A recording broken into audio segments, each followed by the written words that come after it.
Hello everyone. In this video, I will show you how to fix ghosting on a Sceptre monitor. The first thing to check is the overdrive setting.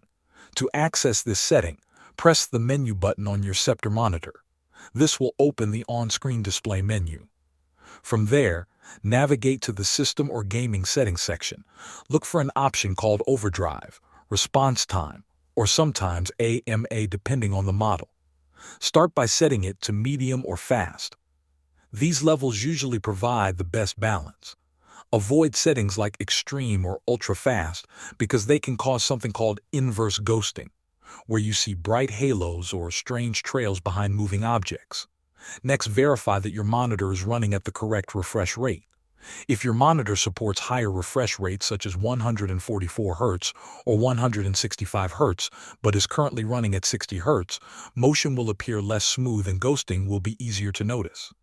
On a Windows computer, open Settings, then go to System, then Display. Scroll down and select Advanced Display. In this section, make sure the refresh rate is set to the highest value available for your monitor. It is also important to make sure your graphics drivers are updated.